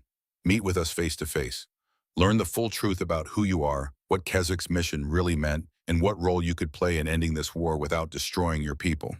And if I refuse, then you go back to Malachor and likely die for failing him. Your surviving crews will be blamed. The Empire will collapse from internal conflict as much as external defeat. Thousands more will die. Or, Thorn's expression grew intense. You can take a chance. Trust that 5 generations of your family didn't carry this genetic legacy for nothing. Come to Earth. Let us show you what Keswick really volunteered for. You're asking me to betray my empire. I'm asking you to save it. There's a difference. The screen went dark. Draxon sat in silence, aware of his bridge crew watching him, waiting for orders, waiting to see if their general was still loyal to the empire that raised him or compromised by genetic engineering from 2 centuries ago. He thought about his father, his grandfather, generations of distinguished service, all of them carrying these modifications without knowing, all of them excelling in their duties. Were their accomplishments any less real because of genetic enhancements they didn't know existed? Was his set course, Draxon said quietly, for Earth. Sir, my personal shuttle only. The fleet returns home. Tell Malachor I'm pursuing a tactical opportunity. Buy me time. General, this is suicide. No, Draxon said, standing. This is finding out who I really am and what I was designed for. He left the bridge heading for the shuttle bay. Behind him, his crew exchanged uncertain glances, but they obeyed because he was General Draxon and they trusted him, even if he no longer trusted himself. Veyron watched Draxon's shuttle separate from the fleet and begin its journey toward Earth. Around him, his monitoring equipment tracked every ship movement, every communication signal, every decision being made in the aftermath of catastrophic defeat. He's going alone, Liara said. He's actually trusting them. He doesn't have much choice, Veyron replied. Return to the Empire and face execution for failure, or seek answers from the species that created his bloodline. Neither option is good, but at least one offers truth. You think the humans will actually tell him everything? I think they've been waiting 217 years for this exact moment. They prepared Draxon to be a bridge between species. Now they need him to choose to be that bridge. Veyron pulled up the genetic data again, studying the elegant complexity of the modifications. This is the real battle, not ships and weapons.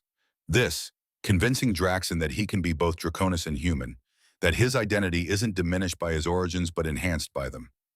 What if he rejects it? What if he can't reconcile what he is? Then the humans' two-century plan fails, and the Draconis Empire collapses into chaos without ever understanding there was a better path.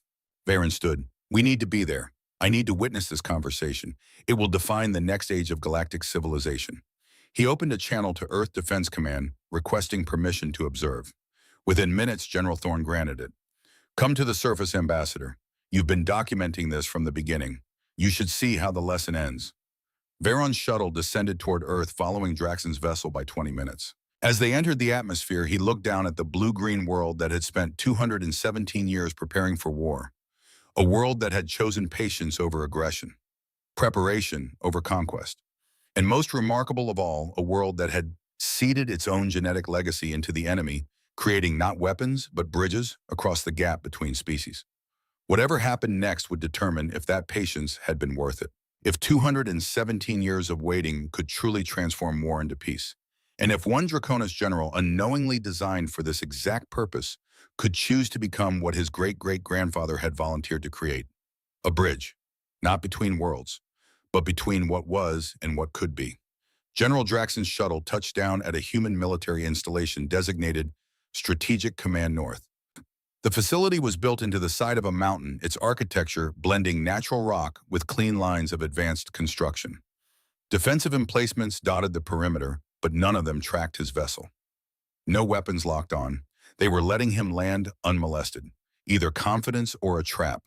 He powered down the shuttle's systems and sat in the pilot's seat for a long moment, staring at his reflection in the dark viewport, red scales, yellow eyes, Draconis warrior features that had served him for 42 years. But beneath the surface, in the code of his DNA, something else entirely. Human engineering, 2 centuries old, designed before he existed. Who was looking back at him from that reflection? The airlock chimed, external pressure equalized, safe to exit. Draxon stood, checked that his sidearm was holstered but accessible, and opened the hatch. A human delegation waited on the landing pad. 6 soldiers in crisp uniforms standing at attention, but weapons lowered. Non-threatening posture. Professional courtesy extended to a visiting officer. And at the center, General Aldrich Thorne. The human was shorter than Draxon by nearly a foot, his silver-gray hair catching the late afternoon sunlight. But he carried himself with the weight of authority earned through decades of command. His eyes met Draxon's without flinching, not challenging, just steady. The gaze of someone who had nothing to hide. General Draxon, Thorne said, welcome to Earth. Draxon descended the shuttle's ramp, acutely aware of being surrounded by what should have been enemies. But the human soldiers didn't move, didn't reach for weapons, simply stood in respectful formation. General Thorne, I'm here for answers. And you'll get them, all of them. But first, Thorne gestured toward the facility entrance. There's someone you should meet. Someone who's been waiting a very long time for this moment. They walked through corridors carved from living stone, reinforced with materials Draxon's tactical mind automatically assessed. Defensive architecture, hardened against orbital bombardment, multiple redundant systems. This wasn't just a command center, it was a fortress designed to survive planetary assault. 217 years of preparation. How much of Earth was like this? How deeply had they committed to defense? They entered a conference room with windows overlooking a valley where human cities sprawled in the distance. The room was simple. A table, chairs designed for both human and Draconis physiology, holographic projectors, and on the far wall, a photograph. Draxon stopped. The image showed a human male in an old military uniform. Strong features, dark hair, determined expression, a face that Draxon had seen before. In his own family records, in his own reflection. Lieutenant Jonas Keswick, Thorne said quietly, died 176 years ago, age 65. Never set foot on Earth again after his mission began. Never told his children who he really was. Spent his entire life undercover, believing he might have failed. Draxon stared at the photograph, at his own face looking back from 2 centuries in the past. He was my ancestor. Your great-great-grandfather. The genetic modifications he underwent were experimental. We didn't know if they'd be passed down successfully. Didn't know if his descendants would rise to positions of influence. Didn't know if the mission would ever matter. Thorne activated the holographic projector. But Keswick trusted that it would. He volunteered knowing he'd never see the results. Knowing his children would grow up thinking they were Draconis. Knowing he'd die wondering if his sacrifice meant anything. The hologram showed Keswick's personnel file, medical records, genetic modification protocols, and a final log entry dated 176 years ago. Draxon heard his ancestor's voice synthesized from text, but eerily similar to his own. I'm dying. My children serve the Draconis military with honor. They don't know what they are. They can't ever know. I'll die wondering if this mad plan will work, if the sacrifices meant anything. If Earth is ever attacked, I won't be there to see it. But maybe my descendants will.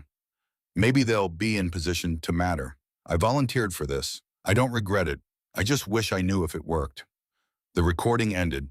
Draxon found himself gripping the edge of the conference table hard enough that his claws left marks in the metal. He never knew, Thorne said. He died thinking he might have failed. But his son, your great-grandfather, became a commander. His grandson became an admiral. His great-grandson led entire campaigns. And you, Thorne pulled up Draxon's service record. You became one of the most respected generals in the Draconis Empire. 12 campaigns, 12 victories. Brilliant tactical mind. Natural leader. Everything Keswick hoped his line would become. Everything you designed us to become. No, we gave you enhanced strategic processing, better pattern recognition, tactical intuition. But we didn't design your personality, your courage, your dedication to protecting your crew, your sense of honor. Thorne met his eyes. Those are yours, developed through your choices, your experiences, your character. The genetics just gave you tools. You decided how to use them. Draxon wanted to argue, wanted to reject it all as manipulation. But the genetic data didn't lie. The modifications were there, had always been there, had been guiding his decisions in ways he'd never realized. Why, he asked finally, why go to such lengths, 2 centuries of preparation, 5 generations of infiltration? Why not just build better weapons, stronger defenses? Because weapons and defenses don't end wars, Thorne said. They just postpone the next battle. We needed something else, someone who could understand both sides, bridge the gap, help transform conflict into cooperation. He gestured at the photograph. Keswick volunteered because he believed that understanding between species was more powerful than any weapon, that patience could achieve what force couldn't, that preparing for war properly meant preparing for the peace that follows. The door opened. Ambassador Veron entered with his aide Liera close behind. The Altari diplomat looked at Draxon with an expression caught between sympathy and scientific fascination. Ambassador, Draxon said, you knew. I discovered the truth 3 days ago, Veron replied. I've been studying the archives General Thorne shared. The evidence is irrefutable. You are the culmination of a plan that began before your great-great-grandfather was born. A living bridge between 2 species. I'm a tool, created to serve a function I never chose. No, Veron said firmly. You're a person who was given exceptional capabilities and used them to serve with honor. Your accomplishments are yours. The genetic modifications just explain why you were so good at what you do. Draxon looked at Thorne. What do you want from me now? The mission is complete. The Empire's fleet is destroyed. You've won. We don't want to win, General. We want to stop the cycle. Thorne activated another holographic display. This one showed the Draconis homeworld, real-time satellite imagery. Right now, Emperor Malachor is preparing to blame you for the fleet's destruction. He's gathering evidence of your genetic corruption, planning your execution as a traitor. The images showed activity at the palace, troops being mobilized, the Emperor's guard in formation. He'll kill me to save face. I expected that. And then what the Empire has lost more than half its fleet. The conquered worlds will sense weakness. Rebellions will break out. Malachor will respond with brutality. More death, more suffering. The Empire will collapse, not from external attack, but from internal rot. Thorne's expression was grave. That's not victory. That's tragedy. What's your alternative? We remove Malachor from power without destroying the Draconis people. We help them transition to something better. A federation instead of an empire. Democracy instead of tyranny. But we need someone they'll listen to. Someone who understands their culture, their values, their pride. Thorne looked directly at him. We need you. Me, I'm the enemy's genetic creation. They'll never wham. You're a war hero with a distinguished record. You fought brilliantly in both battles, saving hundreds of lives through tactical genius. Your crews trust you. Your fellow officers respect you. Yes, you carry human genetics, but you use those genetics to serve the Empire with honor. Thorne pulled up footage of the second battle showing Draxon's ship directing survivors to safety even while retreating. That's not the behavior of a traitor. That's the behavior of a leader who cares about his people. Draken watched the footage, saw himself saving ships, protecting crews, making decisions that prioritized survival over pride. Had he done that because of human programming, or because he was a good officer? Did the distinction even matter? What exactly are you proposing? We've already begun, Thorne said. 3 days ago, while you were mobilizing your fleet, human special forces reached the Draconis homeworld using stealth ships your sensors can't detect. They're in position around every major military installation. Waiting. The display shifted. Now it showed human ships in orbit above the Draconis homeworld, sleek vessels with hull configurations optimized for stealth and speed. At least 20 of them hanging in orbit like silent judges. Draxon felt cold spreading through his chest. You've invaded my homeworld while I was fighting here. We've occupied strategic military assets, power plants, communication centers, weapons factories, all accomplished with zero civilian casualties. Your people don't even know we're there yet. Thorne brought up more footage. We've disabled the planetary defense grid, captured the orbital platforms, secured the spaceports, all without firing a shot. That's impossible. Our defenses were designed to stop external threats, not infiltration by stealth technology you didn't know existed. Thorne's expression was almost apologetic.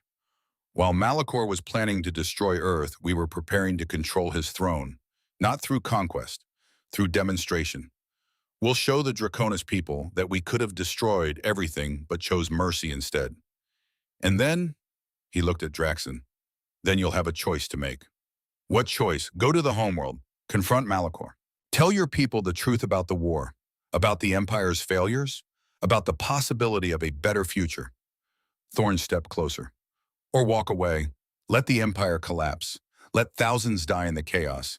It's your decision, your choice, not because of genetic programming, but because you're the only one in position to make it. Draxon turned away, looking out the window at Earth's cities. Millions of humans going about their lives. A civilization that had spent 2 centuries preparing for war so thoroughly that they could choose peace instead. They had destroyed his fleet twice. Could have destroyed his homeworld, could have ended the Draconis Empire completely. Instead, they were offering him a choice, and they'd prepared him to make it. 5 generations, 217 years, also leading to this moment. If I agree, Draxon said slowly, what happens to Malachor? He's removed from power. Exiled, not executed. We don't believe in revenge. But the emperor who ordered aggressive war against a peaceful species can't remain in authority. And the empire transforms, democratic reforms, release of conquered worlds, disarmament of offensive military capacity, human observers to ensure compliance. But your people keep their culture, their pride, their identity. They just stop conquering. They'll never accept it. They will if you tell them to, Veyron said quietly. You're a hero, General. Your tactical brilliance saved hundreds of lives in battles where you were outnumbered and outgunned. They'll listen to you. Draxon looked at Kesek's photograph again, at the determination in those familiar eyes. His great-great-grandfather had volunteered for a mission he'd never see completed, had undergone genetic modification knowing he'd never be fully human or fully Draconis again, had started a family line that would carry his legacy forward through generations, all to prepare for this exact moment, all to create someone who could make this exact choice. I need to see it, Draxon said. The homeworld. what you've done there, before I decide anything I need to see. Thorne nodded. We'll take you there, personally, right now if you want. The journey to the Draconis homeworld took 6 hours in a human stealth ship that moved faster than anything in the Empire's fleet. Draxon sat in the observation deck watching stars blur past, accompanied by Thorne and Varen. Question, Draxon said. If you could move this fast, why didn't you just attack the Empire directly, skip the battles entirely? Because we needed to demonstrate something, Thorne replied. Not just that we could win, but how we would win, with precision, with restraint, with overwhelming force tempered by absolute control. He pulled up footage of both battles. Every shot we fired was calculated. Every ship we destroyed could have been spared if they'd retreated sooner. We gave warnings, offered chances to surrender, showed exactly how much force we possessed before using it. You were teaching. We were setting expectations, showing that we fight by rules, that we have limits we impose on ourselves even when we don't have to. Thorne looked directly at Draxon. Those limits are what make us different, what make peace possible. If we'd just attacked your homeworld without warning, without giving the Empire a chance to understand what they faced, we'd be conquerors. Instead, we're educators. There's a difference. The ship dropped out of FTL near the Draconis homeworld. The planet hung in space, familiar and achingly beautiful. Draxon's birth world, home to billions of his people, and occupied by human forces. Status, Thorne asked his crew. All military installations secured. Planetary defense grid offline. Communications monitoring active. Imperial Guard mobilizing around the palace but unaware of orbital presence. No casualties reported. Show him. The display lit up with feeds from across the planet. Human soldiers in power armor standing guard at military bases, but also setting up medical stations. Engineers working to repair power grids damaged during the occupation. Supply convoys delivering food to civilian areas. You're not conquering, Draxon said slowly. You're stabilizing. We're protecting civilians from the chaos that's coming, Thorne corrected. Malachor will fall, either peacefully through your intervention or violently through rebellion. Either way, there will be disruption. We're making sure ordinary citizens don't suffer for their Emperor's mistakes. The ship moved into orbit cloaked and invisible to Draconis sensors. Draxon watched his homeworld pass beneath them, seeing human forces deployed with surgical precision across the surface. How many troops did you land? 3,000 Special Forces operators, plus medical and engineering support. Thorne pulled up deployment maps. Not enough to occupy a planet, just enough to control strategic nodes and prevent violence from spiraling out of control. 3,000 against billion. 3,000 who know exactly where to be and when, who've trained for this specific scenario, who have support from orbital assets the Empire can't detect or counter. Thorne's expression was serious. We're not holding your planet hostage, General. We're preventing a catastrophe. A new alert appeared on the tactical display. Activity at the Imperial Palace. Malachor is addressing his council, the communications officer reported, broadcasting across all government channels. Let us hear it. The Emperor's voice filled the ship. Draxon recognized the tone fury mixed with calculation. The voice of a ruler trying to maintain control as his empire crumbled. Clear evidence of genetic corruption. General Draxon has been compromised by human infiltration dating back 5 generations. He is declared traitor to the Empire, stripped of rank and honor. All surviving fleet personnel who served under his command are ordered to report for loyalty verification. Draxon closed his eyes. There it was. Malachor throwing him to the mob, saving face by blaming the disaster on genetic manipulation. Except it wasn't entirely wrong. He had been genetically manipulated 2 centuries ago, before he existed. The question was, did that manipulation define him, or had he defined himself through his choices? What do I do? He asked quietly. Thorne was silent for a moment. Then, what do you want to do? I want to save my people. I want to stop this insanity. Draxon stopped. I want to fulfill Keswick's mission, build bridges instead of burning them. But I don't know if I can. There's only one way to find out, Varen said. Go down there. Confront Malachor. Tell the truth. Let your people decide who they want to follow, an emperor who led them to disaster or a general who tried to save them. Draxon looked out at his homeworld, at the palace where Malachor raged, at the military installations where human forces waited with professional patience. 217 years, 5 generations, all to prepare him for this moment. Could he walk away from it? Could he look at Keswick's photograph and say the sacrifice was wasted? Get me to the surface, Draxon said. The palace. I'm going to address the council. Thorne smiled. We were hoping you'd say that. Your shuttle is prepped and ready. You knew I'd choose this. We hoped. Your genetics give you the capability, but the choice was always yours. Thorne stood. We'll provide support from orbit, jamming the Emperor's Guard communications, ensuring you have clear access to the council chamber. But what you say, how you say it, what you ask your people to do, that's entirely up to you. Draxon stood as well, straightening his uniform, checking his sidearm, preparing for what might be the last mission of his life. One question, he said. If this fails, if they execute me as a traitor, what then, Bamangam? Then we implement contingency plans, remove Malachor through other means, guide the transition through diplomatic channels. Thorne's expression was grave. But it will be harder, bloodier. Your voice carries weight that ours can't match. You're the bridge, Draxon, the only one who can speak to both sides. That's what Keswick prepared you to be. No pressure, then. Only the fate of your civilization resting on your shoulders. Thorne's smile was gentle. But you've carried that weight before. Every time you led troops into battle, every time you made decisions that saved lives, this is just another command decision. The biggest one you'll ever make, but still a decision that only you can make. Draxon nodded, walked toward the shuttle bay, stopped at the door and looked back. If I die down there, we'll make sure Keswick's line didn't end in failure, Thorne said quietly. We'll make sure your people know you died trying to save them, not betray them. That's a promise. It wasn't much comfort, but it was enough. The shuttle descended toward the Draconis capital in broad daylight, broadcasting Draxon's personal command codes on all military frequencies. No stealth, no deception, just open approach by a general who had been declared traitor. Half the city's defensive batteries locked onto him. The other half received override codes from human hackers and went offline. Draxon's shuttle landed in the palace courtyard surrounded by Emperor's Guard. Soldiers in ceremonial armor weapons raised ready to execute a traitor. He powered down the shuttle and sat for a moment gathering his courage. Then he opened the hatch and stepped out into the harsh afternoon sun of his homeworld. The guards surrounded him immediately, weapons trained, voices shouting, but they didn't fire. Military discipline held, they were waiting for orders. I am General Draxon, he said, voice carrying across the courtyard. I have come to address the council. You can shoot me, or you can hear what I have to say, but I will be heard.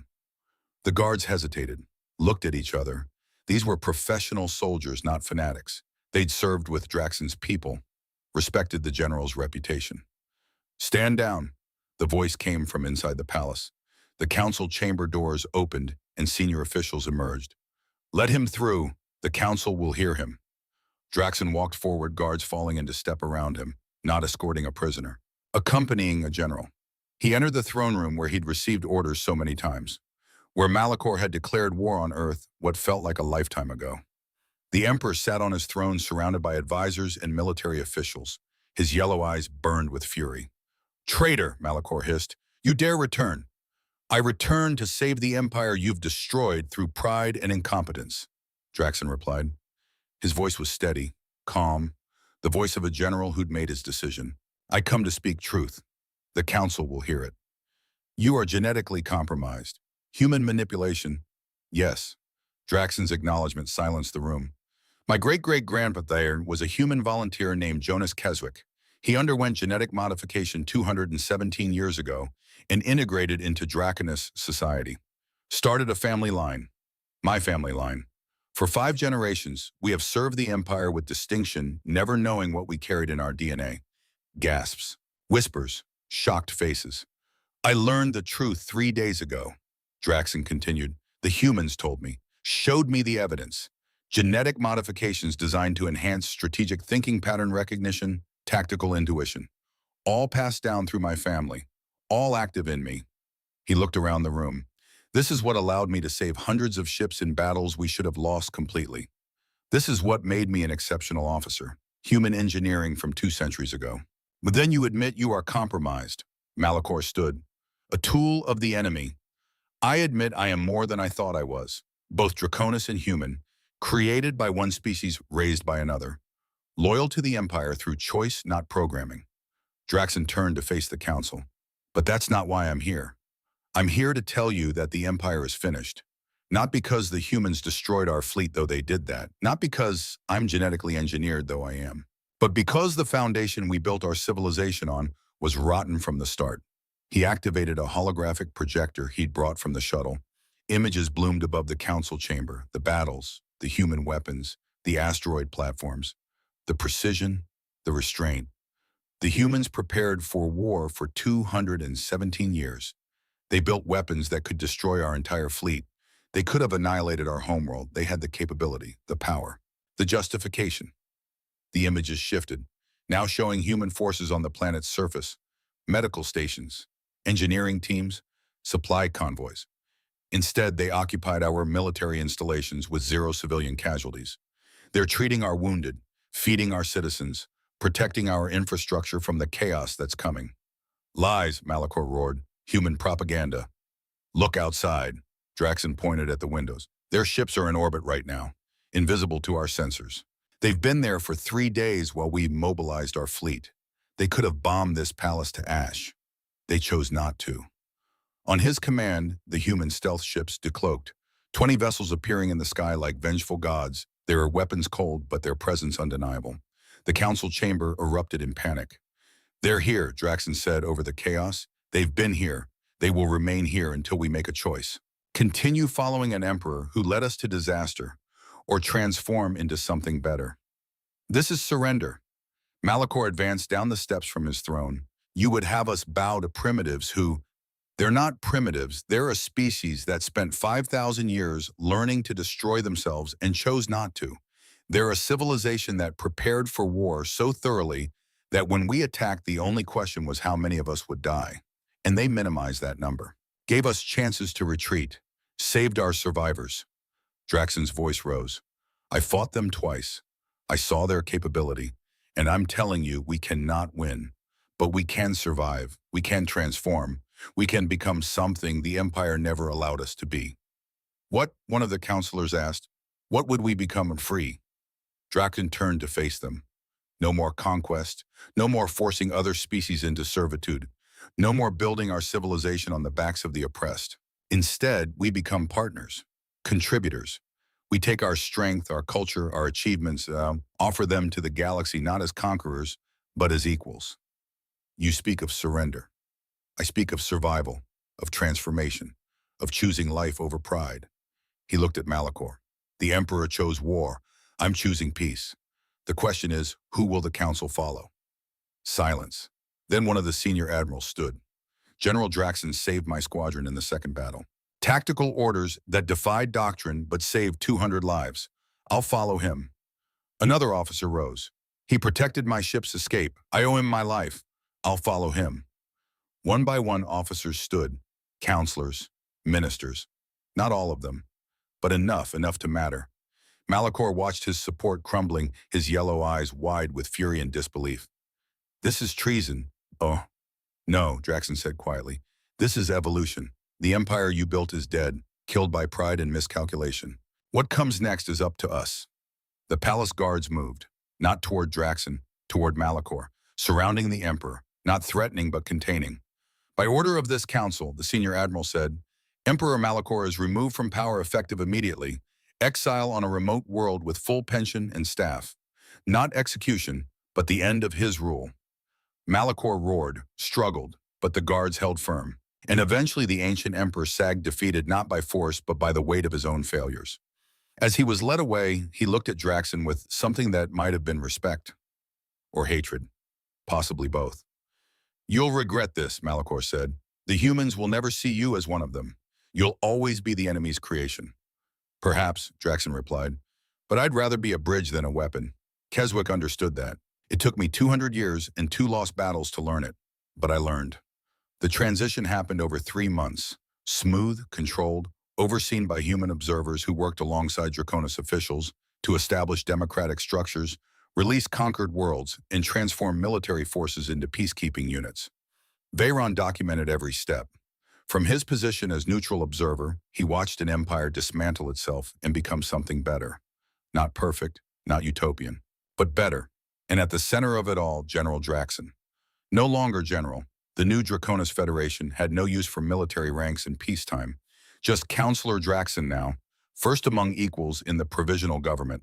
Veyron found him in what had been the war room, now converted to a center for coordinating humanitarian efforts across former Empire territories.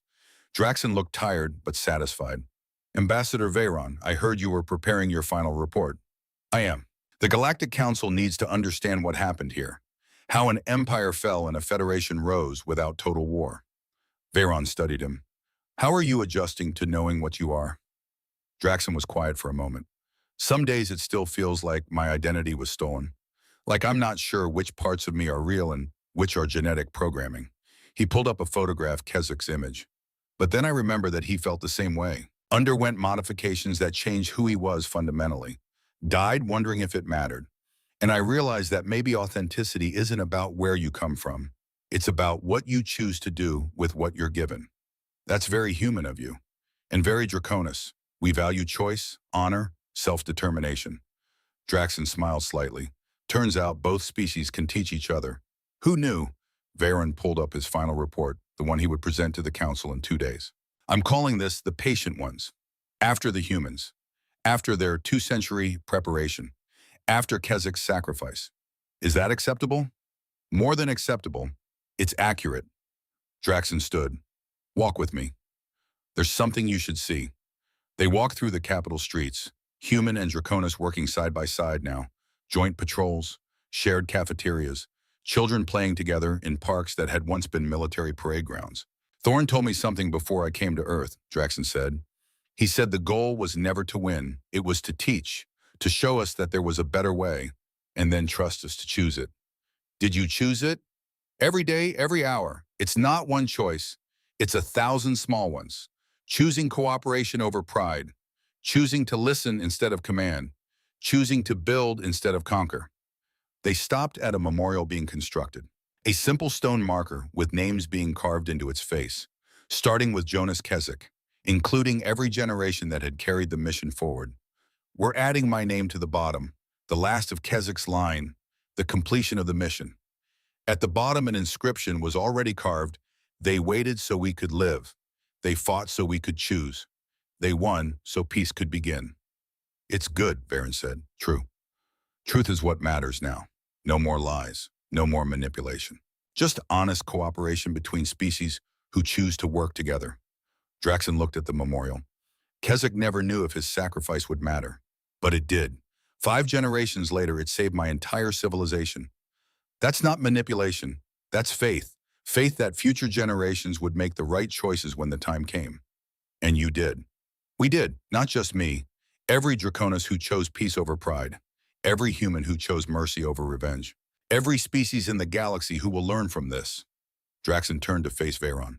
What will your report say? The truth. That humanity is the most dangerous species in the galaxy.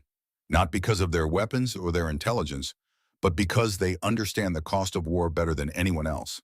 And because of that understanding, they choose peace whenever possible. Will the council listen? They will now, after witnessing this. Veyron pulled up images of Draconis and human ships on joint patrol. You and Thorn have created something unprecedented, a transition from empire to federation without total war. A demonstration that even species who were enemies can become partners. The council has already voted to offer both Earth and the Draconis Federation seats as permanent peacekeeping forces. Guarding the galaxy, teaching it, just as you taught your people, just as the humans taught you. Veyron closed the files. The lesson is spreading, Draxon. 217 years of patience finally bearing fruit across the entire galaxy. 3 months later, Veyron stood before the Galactic Council one final time. The same chamber where he'd warned about humanity 6 months ago. The same 47 species watching. But everything had changed. Members of the council, he began. 6 months ago, I warned you about a species called humanity.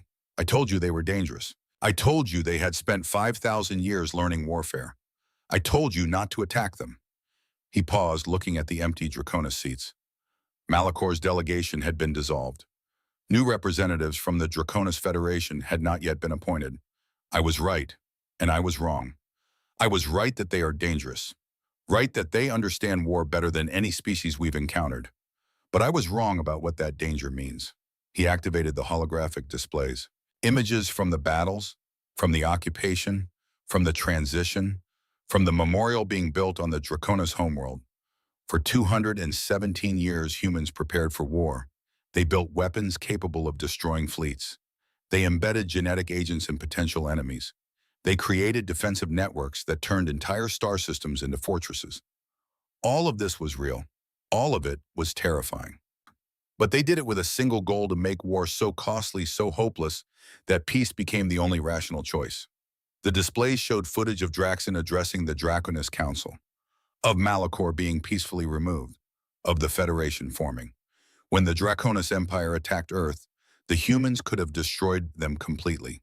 They had the capability, the justification, the opportunity.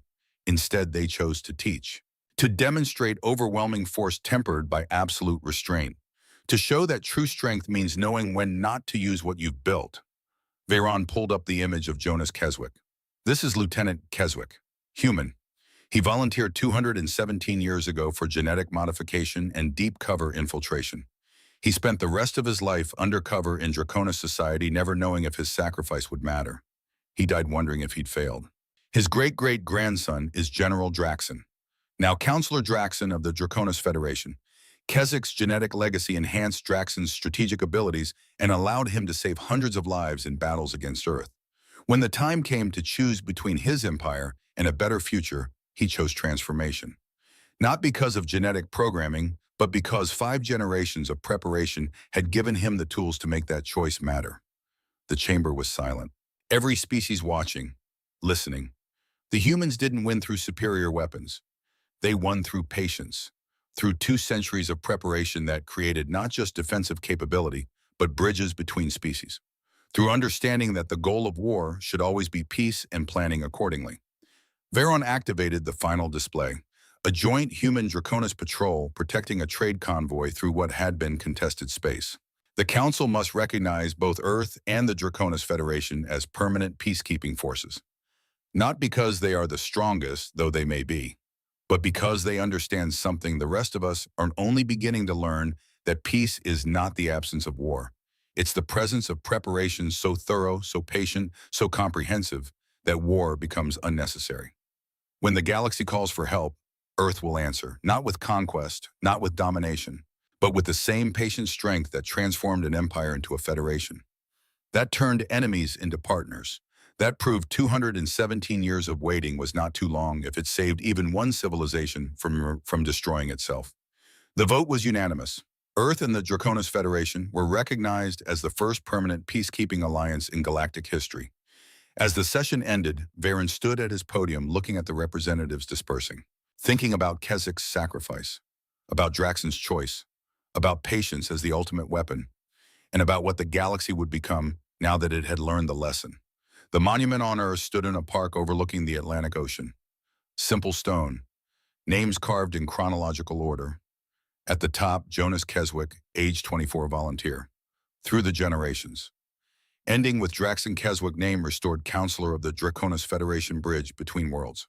At the base, a new inscription had been added. Let this stand as witness of the most powerful weapon in the galaxy is patience. The greatest victory is peace. And the truest strength is knowing when not to use what you have built. General Aldrich Thorne stood before the monument with Counselor Draxon, both in civilian clothes now, both retired from military service, both dedicating their remaining years to teaching the next generation. He never knew, Draxon said, touching Keswick's name. My ancestor, he died thinking he might have failed. But he didn't, Thorne replied. He believed in something larger than himself, trusted future generations to complete what he started. That's not failure, that's faith. Faith that took 217 years to vindicate. Some things are worth waiting for. They stood in silence, watching the sunset paint the ocean gold. Somewhere above them, human and Draconis ships patrolled together. Somewhere across the galaxy, species that had been enemies were learning cooperation. Somewhere, Keswick's legacy continued to grow. What do we do now? Draxon asked. The mission is complete. The war is over. What comes next? Thorne smiled. We teach. We share what we've learned. We show other species that transformation is possible, that patience pays, that bridges are stronger than walls. Another 200-year mission. Hopefully shorter. We've proven the concept. Now we just need to scale it. Thorne turned to face him. Are you ready for that? To spend the rest of your life building what Keswick started. Draxon looked at the monument, at the names, at the legacy. 5 generations of waiting, 217 years of patience. One choice that changed everything. I'm ready, he said. Let's build some bridges. And somewhere in the quantum foam of space-time in the records that would outlast civilizations, a final note was added to Jonas Keswick's file. Mission complete. Status success. Legacy infinite.